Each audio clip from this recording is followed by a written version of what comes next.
राजू नाम का एक दयालु किसान रहता था।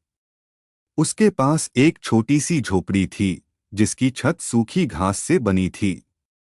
राजू बड़ा ही गरीब किसान भी था, पर उसने अपनी गरीबी से कभी हिम्मत नहीं हारी थी।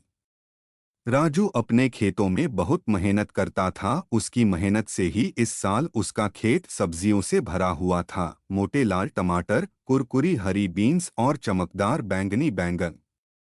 राजू हर दिन बहुत मेहनत करता था, अपने पौधों को सींचता था और घास निकालता था। लेकिन इस साल बारिश के बादल लुकाछिपी खेल रहे थे। सूरज एक विशाल गर्म दीपक की तरह चमकता था, जिससे जमीन सूख जाती थी और सब्जियां प्यासी हो जाती थीं। राजू चिंतित था। बारिश के बिना उसकी सब्जियां नहीं उग पाएंगी और उसके पास बाजार में बेचने के लिए पर्याप्त फसल भी नहीं होगी। वह अपनी छोटी बेटी रानी के लिए नए जूते या मीठे जलेबी, तले हुए आटे का नाश्ता नहीं खरीद पाएगा। एक सुबह राजू उदास महसूस कर रहा था। जब वह अपनी झोपड़ी के पास बैठा था, तो एक छोटी सी गौरैया उसके कंधे पर आकर बैठ गई। चहचहाट चहचहाट, गौरैया ने सिर झुकाते हुए कहा। मुंह लटकाए क्यों बैठे हो राजू? राजू हैरान था। एक बोलने वाली गौरैया?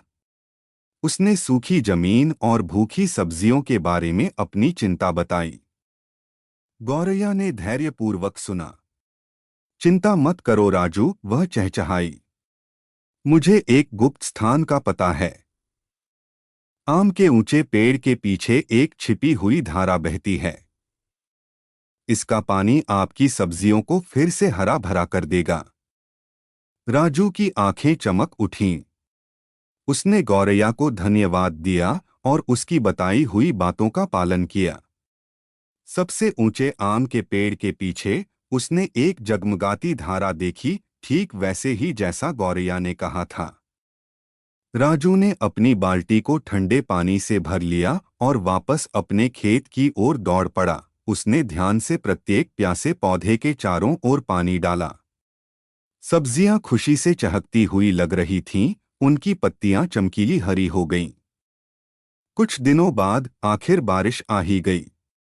कोमल बूंदें छत पर टप टप टपकीं, जिससे राजू का दिल खुशी से भर गया। उसकी सब्जियां बड़ी और मजबूत हो गईं, चुनने के लिए तैयार। राजू ने अपने ताजे फल सब्जियां बाजार में बेची। उसकी मुस्कान सूरज की तरह चमक रही थी। उसने रानी के लिए नए जूते और जलेबियों का एक बड़ा डिब्बा खरीदा। मददगार गौरैया और छिपी हुई धारा की बदौलत सभी ने एक स्वादिष्ट भोज का आनंद लिया।